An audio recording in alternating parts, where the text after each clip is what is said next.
Hello everyone, welcome to today's podcast. I am your host Swapna Shah. Today we are having a very talented and inspiring guest with us. He is a talented wrestler who secured second position in AIU. Welcome Danish. Your journey of dedication and discipline and hard work is truly inspiring and motivating us. And once again, welcome to our show. So today I'll be asking you few questions about your journey in wrestling. So Danish, can you introduce yourself first? Danish and I am a wrestler. मैं काफ़ी time से wrestling कर रहा हूँ। मतलब basically मुझे approx 9 years हो गए हैं गेम करते को, और मेरे नेशनल में मेडल भी आया था। तो उसके कारण मुझे LPU में एडमिशन मिली एंड मैं 100% स्कॉलरशिप में एडमिशन ली यहाँ पे। एंड उसके बाद AIU में मैं खेलने गया पहली बारी, और AIU में आई बैग्ड सेकंड पोजीशन। दानिश, मेरा सेकंड क्वेश्चन ये है कि आपका जो जर्नी है रेसलिंग का वो कैसे मतलब शुरू हुआ? लाइक आपको क्या इंस्पायर किया कि आपको रेसलिंग ही करना है? ऐसा इंस्पायर वाला तो कोई सीन नहीं था। बेसिकली मैं फुटबॉल वगैरह खेलता था, टीम गेम्स ज़्यादा खेलता था। बट मेरे ब्रदर हैं जो, उन्होंने मुझे इस लाइन में डाला। वो क्योंकि पहले शुरू से कर रहे थे गेम, और पापा ने भी की हुई है, तो पापा चाहते थे कि इस गेम में आऊँ मैं। एंड फिर मैं स्टार्टिंग में छोटे होते ही ना प्रैक्टिस पे जाना शुरू किया, वैसे कि सिर्फ एक्सरसाइज करूँगा घर आ जाऊँगा, एक्सरसाइज करूँगा घर आ जाऊँगा। बट फिर इंटरेस्ट बढ़ता गया, टाइम के साथ स्किल्स बनती गई। फिर मैंने इनको टाइम देना शुरू कर दिया। फिर मुझे समझ आ गया कि यही करना है जो करना है अभी।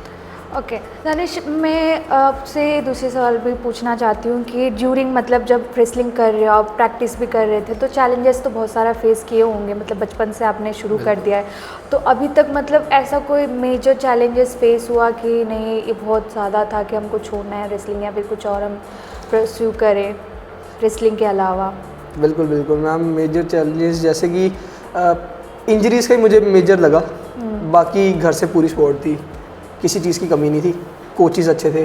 एंड मुझे सिर्फ इंजरीज़ का डर रहता, क्योंकि मैं पता नहीं कैसे मेरी इंजरीज़ बढ़ती थी और वो रिकवरी बहुत कम होती थी उन चीज़ों की।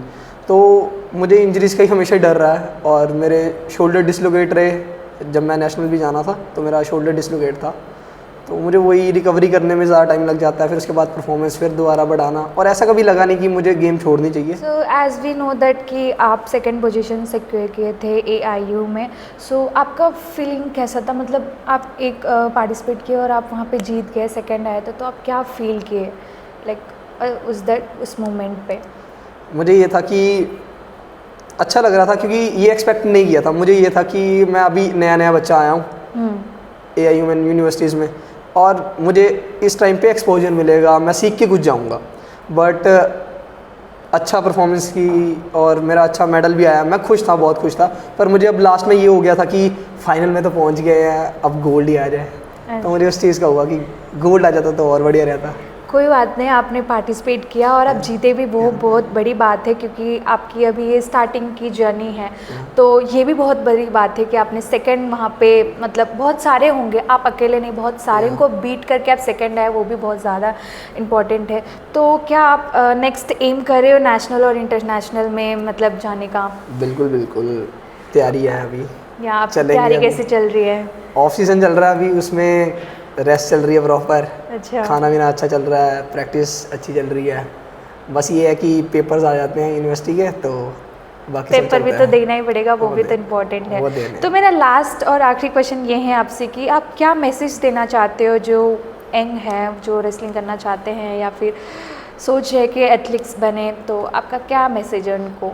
ऐसा कुछ बड़ा मैसेज नहीं है मेरा, मैं खुद एक परस्यू कर रहा हूँ इस चीज़ को, तो कुछ भी ऐसा बड़ा मैसेज नहीं है मेरा। मेरा सिर्फ ये मैसेज है कि अगर आप किसी चीज़ को टाइम दे रहे हो अच्छे से, तो उसी को ही एक टाइम पे टाइम दो। जैसे कि अगर आप प्रैक्टिस कर रहे हो तो आप प्रॉपर उधर ही अपना दिमाग रखो, सब कुछ उधर ही डालो। आप घर पे सो रहे हो तो सो, ये टेंशन मत लो कि सुबह प्रैक्टिस करनी है या सुबह ये करना है। सुबह आपके प्लान्स हैं, उसको एग्जीक्यूट करो। बस मेरा ये है कि train hard, eat good, and rest अच्छी चाहिए, हाँ रेस्ट अच्छी है। Thank you so much Danish, आपने अपना जर्नी को शेयर किया हमारे ऑडियंस के साथ, और best of luck for the future competitions. I hope कि आप ऐसे मेडल्स जीते और यहाँ लेके आए। And thank you listeners for listening our podcast. Stay tuned for the next episode.